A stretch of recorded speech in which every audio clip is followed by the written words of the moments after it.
Hello everyone and welcome back to the Bantamweight Boxing YouTube channel with me, your host, Michael Waite. I hope you've all had a good week. We've made it all to Friday, thank God.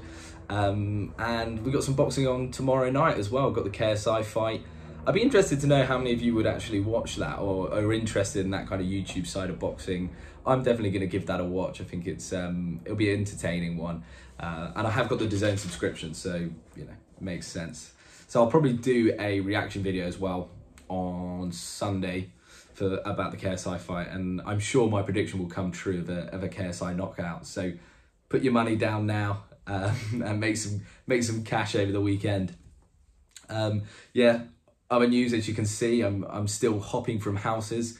Don't have my professional background at the moment, but that will be back soon. I am missing my Rocky poster on my right shoulder. But we make do. We make do with this YouTube channel. It's all about the content. It's not about the production. That's what I say. Anyway, God, what an intro. What a ramble. What am I talking about today? I'm talking about the recent news that has just broke about 2 days ago. So I need to be a bit quicker with these videos. But Joe Joyce has activated the rematch clause against Zhang. So really an interesting one here, and I was quite shocked when I first saw this. I think, like a lot of boxing fans, didn't think Joe Joyce would be interested in getting in there again straight away. Maybe wanted to take a tune-up fight. That was definitely the kind of attitude he was giving post-fight and kind of in the interviews afterwards and stuff like that. It did seem like they were always going to take the fight again, or always try and make it again, but they needed a bit of a rebuild before they went in against Zhang. And that seemed kind of understandable. You know, it wasn't a close fight at all. It was a domination from Zhang. First time Joyce has been stopped in his professional career. First time really we've seen him in the ring just be dominated like that, physically dominated, and from a boxing standpoint. It was almost a replica of... Actually, no, I think that's a great analogy, Mike. It was a replica of his fight against Dubois, but being on the other end of it. And, you know, Dubois was in no rush to get back in the ring with Joe Joyce. So I think that's what everyone else was expecting. However, he has decided to take the rematch clause. And yeah, he's going to jump back in there. So kudos to him. What do I think about it? Do I think it's a smart move? What would I have done? Because that's why we're all here, you know, for my boxing knowledge. The fact is, if he was Dubois and he was 23 when he lost the fight, I would say, you know, do what Dubois did, move away from Zhang, rebuild, get a few wins under your belt, and then tackle it again. But he's not. The guy's 36, 37. He's probably physically moving past his prime now. He's not going to learn any new tricks. He's not going to change his style or dramatically improve any kind of physical attributes. Not that he needs to improve his physical attributes, are probably his strongest assets, to be honest, but nothing is going to dramatically change about Joe Joyce in 2 or 3 fight camps or getting different experience. And ultimately, he doesn't have the time. If he goes somewhere else and fights some nobodies and builds himself back up, he's only got 2 or 3 years to try and win a world title max. You know, he doesn't want to be still chasing him for it at 40. Like, that is really, you know, you're moving into George Foreman territory there, and you're really pushing it. So in my view, although I was kind of initially shocked that he had taken the rematch, I think it's the right move, and I think it's sensible. If he wants to really mix it with the top guys, the top 3, top 5, and wants to potentially become a world champion, he's got to take that Zhang fight. You know, if he beats Zhang, he's catapulted back into the big mix again. You know, I think there'll still be a few hesitations around his actual level, but he'll be thrown back into the mix again, and there'll be big fights for him there. Also as well, he'd become the, what is it? Sorry. He'd become the WBA interim world champion or something like that, which essentially means in about a fight's time or so, he would be able to challenge Usyk for his belt. He'd become the mandatory, essentially. So if he really wants a world title, there's no other route. You know, if he doesn't fight Zhang now and moves into the background, he is just going to be I don't know if my battery just died there. Yeah, if he doesn't fight Zhang, he's going to be completely off the radar and will struggle to get back into the mix. So I think it's the right move for him. Do I think he beats Zhang? No, I think, you know, you're going to back Zhang. When it was that convincing, I'm not going to be controversial and be like, yeah, I think Joyce is going to pull something out the bag and beat him. I would still, you know, if I was putting money on it, not that I will, I'd back Zhang. Do I feel that Joyce can win the fight? Yeah, of course. Not just because it's heavyweight boxing, anything can happen. Not just because of that. I do think Joyce has got a skill set that can beat Zhang.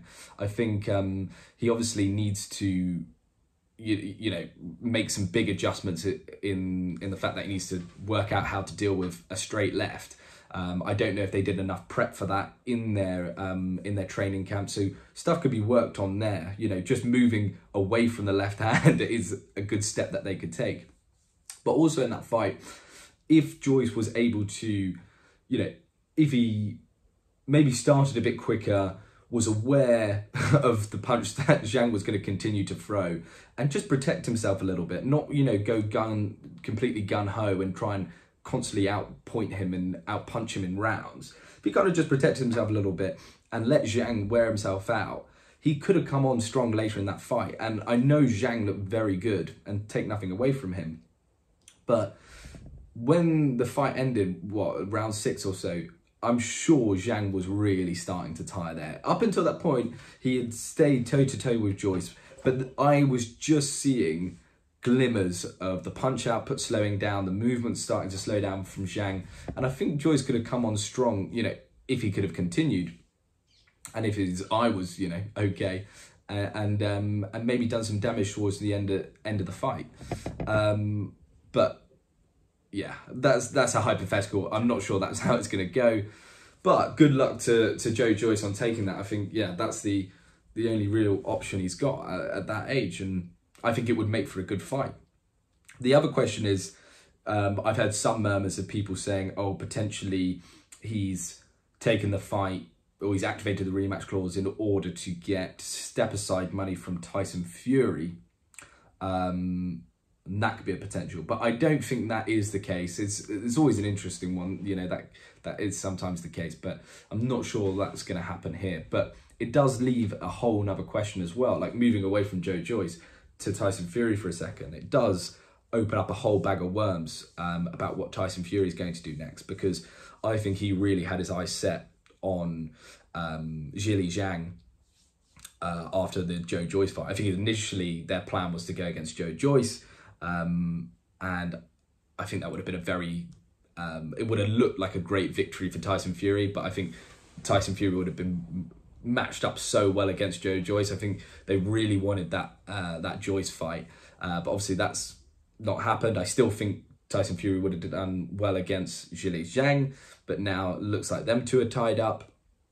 I also just saw as well, before I made this, there was an article about Andy Ruiz, and he said that he's pulled out of negotiations with Tyson Fury for their fight because of money issues. Now, if I had £1 for every time there was money issues with Tyson Fury, you know, I would not be making videos on YouTube. But yeah, apparently Andy Ruiz has asked for too much money, and they've kind of ended negotiations there. So really don't know what's going to happen next for Tyson Fury in terms of his next fight. I'm worried it's going to be another Tom Schwartz or something like that, because the options of heavyweight fighters out there, you know, if you take Andy Ruiz and Joe Joyce out of the mix, and then he's not going to fight AJ Usyk or Wilder in the summer. So you take those three out of there, you're really, look, he's fought Dillian White, he's fought Derek Chisora, you know, you're really starting to scrape the barrel. Like, you know, you're going to fight Fabio Wardley? I don't know, I hope not. But yeah, we'll see. That's maybe a video for another time. What does Tyson Fury do next? But thank you everyone for listening. I hope you've enjoyed this video so far. What are your thoughts about Joe Joyce? You know, would you have advised him, if you were in his corner, to get back in with Zhili Zhang? And do you think he's got a chance, you know, with a rematch? But anyway, thanks for listening. Remember to like and subscribe, and have a wonderful weekend. Ciao.